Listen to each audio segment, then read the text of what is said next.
السلام عليكم ولا شيء أقصد وين وعليكم السلام ورحمة الله وبركاته والله كي وكا قاضي مركو هره مقعة سهر عبد الله وليرا والله برشلونة أكسن سعديو سهرة سمع من سعديو سهرة وأقصد وين يا إن ودن كنا لحدن يلو سنة يحري هاي إلا هدنا ودمدي نقد بي قداش نقد بي حرنا ماذا قاتي أيان تلعينا مدحda Soomaaliyeed iyo shacabkooda maxaa u soo jeedin leedahay kula talin waxaan dhihi lahaa dhulkeena aad ku quruxda badan iyo maxaa la raad dalkeena aad ku dhisan in dhalinyaradeena aan kor u kicino madaxdeena Soomaaliyeed waxaan u jeedin lahaa in dhalinyarada garab istaagaan caawna aad iyo aad xamaasadeedu way kacsan tahay zaid boqolkiiba boqol waana faraxsanahay caaw ma sha Allah waxaa jira dhalinyaro aad kula mid ah yani fikir ah qabo in wadankeena oo macnaha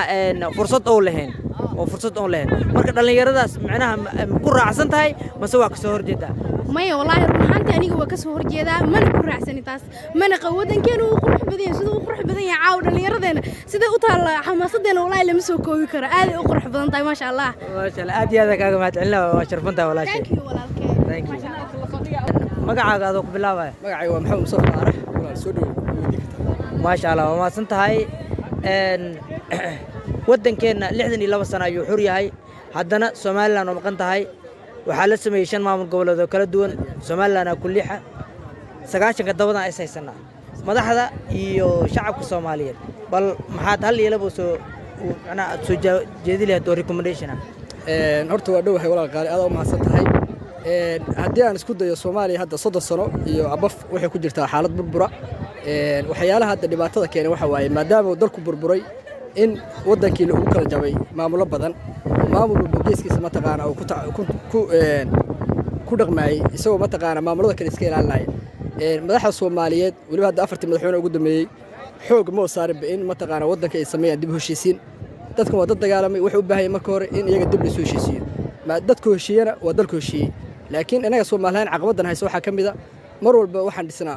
dalkan dhisnaa dadka ma dhisno laakiin waxa hadii arabtid inuu dalkeenu hormaro فيرست مركو ورسو إنه ارتدت كلا دسا وعي جود الدسا إن الدلك إنه يقول ليه إنه جوته برا كبعدي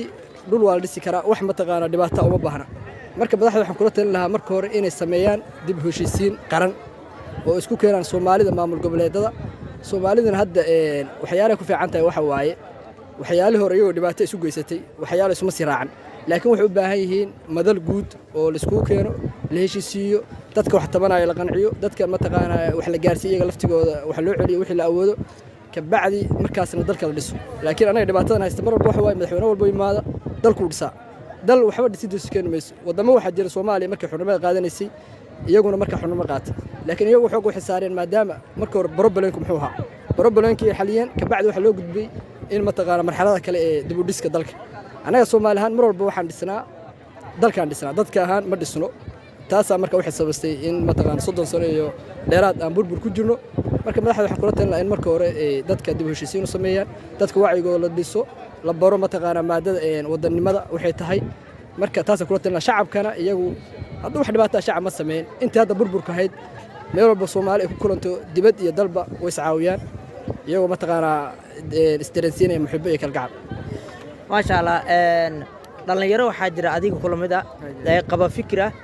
in wadankeeni waxa fursad ay leeyahay oo wadankii bila fursad yahay marka dhalinyarada aad ma la qabtaa ma say waa ka soo horjeeda hadad ka soo horjeedana oo aad yaani qabto inuu wadanka fursad leeyahay wallaahigana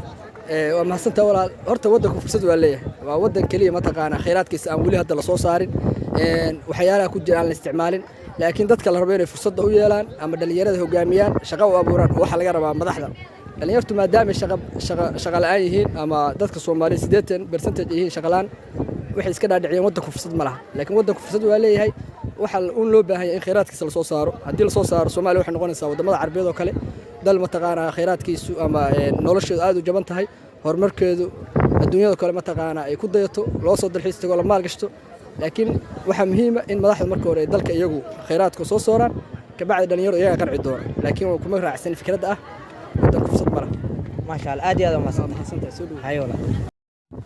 السلام عليكم أباي وكسر وينيا واندواي أنا هو عذر عثمان أحمد ما شاء الله عذر وكسر وينيا مركلة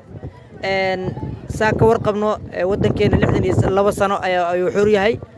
إلا حدنا waddamadii yani naga dambeeyay xornimada qaatay ayaan jaleecaynaa madaxda Soomaaliyeed waxa uu soo jeedi leeyahay madaxda Soomaaliyeed waxaan soo jeedin lahaa inay tanaasul sameeyaan dawladdan cusub oo bilaabatay si wanaagsan ugu shaqeeyaan iyo dhalinyarada Soomaaliyeedna waxaan kula talnaa inay dalkooda iyo diintooda difaacaan aad iyo aad waa santahay sharaf leh assalaamu calaykum وعليكم السلام ورحمة walaal waan ku soo dhaweynayaa waxaan ku soo dhaweynayaa xogsahan iyo Xuseen Jeelle magacaaga ku bilaabay aad iyo aad waan ku dhawahay Xuseen Jeelle waa salaamaya iyo alle asxaabtiisa qaaliga ah waxaa la dhahaa Maxamed Sheekh Xasan marka soo dhawaada welcome okay Maxamed 62 sano ayaan xurnahay caawa waa 26 Juun waxaa daba taala 1 Luulyo oo waqooyi iyo koonfur ay midoobeen 6 sano ayaa xurnahay ilaa haddana waddamadii naga dambeeyay ayaan saas u jaleecaynaa madaxda Soomaaliyeed maxaa yani talaa u soo jeedin leh wallahi horta waa wanaagsan fikraddaas maadaama oo macnaha 26 iyo 1 Luulyo hadda 26 caawa aan joogno 1 Luulyona ay daba taala horta hambaliyaan leeyahay shacabka Soomaaliyeed meel kastoo joogaan dunida mideeda kale horta gacmo wada jiray wax ku goostaan maadaama shacabka horta dawlad kaleed wax ma qaban karto in shacabka iyo dawladda ay garbaha is qabsadaan oo horumarka dhaqaalaha dhinac kastaba markii loo tago inay macnaha labada garbood ay is qabsadaan ku fiican maadaama oo caawada 26 ay tahay oo aad loo faraxsan yahay dhalinyarta bulshada qaybaheeda kala duwan ay aad u faraxsan tahay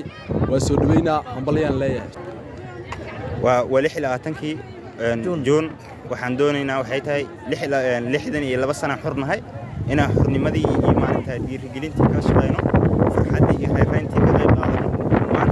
qaadano maalmahan aan maanta u dabaaldegayna raga ka soo shaqeeyay oo maaragtay oo u dhintay calankan oo maaragtay dhibaatooyin badan soo maray oo gumeystihii dalka ka saaray annagana maanta afartoo yar maaragtay shaadiin inay u dhex jiraan ee aan tabar u weyno waa masiibo oo aan intaas oo milyan qof aan nahay aad iyo aad kaaga mahad celinayaa waxaa jiro dhalinyaro badan oo dalkeena jooga wax bartay ee aaminsan in dalkeena fursad ay leeyahay dhalinyaradaas maxaa ku waan leeyahay dhalinyaradaas waxaan leeyahay dalkeena fursado badan ay yeelo fursado shaqo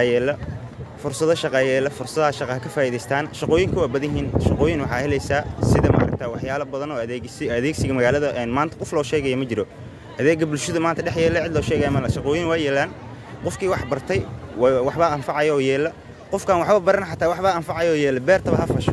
qof kasta waxba anfacaya aad iyo aad waa santahay maanta Soomaaliya meel baahi ah ma jirto meel caqabad ah ma jirto laakiin annaga caqabad isku ah markaan annaga calamo samaysano oo aan qabiil ka shaqeyno aan dhibaatooyin ka shaqeyno caqabadahaas waa marka wax caqabad noo keenay waa waxan gacmaheena ku abuuranay waa waxan gacmaheena isku cadaabayno ma ahan marka macnaheedu in aan gacmaheena isku cadaabno qof kasto Soomaaliyeed waxaan leeyahay qof kasto gacantaada isku cadaabino wanaagga iyo samafalka ummadda Soomaaliyeed iyo wanaaggeeda ka shaqeey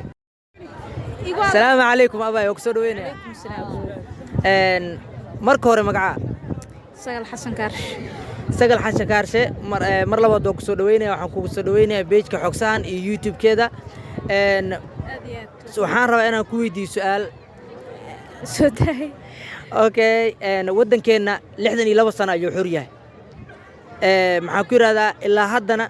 waddamadii annaga naga horeeyay sorry waddamadii naga dambeeyay gadaashan naga xornimada qaatay ayaan jaleecaynaa annagii ka horreeynin dhibaato aan haysato madaxda iyo shacabka Soomaaliyeed maxaa u soo jeedi lahayd waxaan dhihi lahaa gacmo wada jir wax ku gooyaan waddankeena dhisano aan quruxsano annaga dhisan karna waddankeena okay waxaa jira dhalinyaro Soomaaliyeed ee aadi asaagaaga ah ee qaba fikira dhalinyarada Soomaaliyeed in maxaa ku yiraahdaa waddankooda wax fursad ay ka heli ay ku haysanin dhalinyaradaas ma ku raacsan tahay oo ka tahriibo wadamo kale tago ku raacsan tahay ma soo kasoo horjeeda maya waddankeyga nabad ku qabaa ya waddankeyga nabad ku qabaa ma sha Allah aad iyo aad adila soo laabta aad ma santa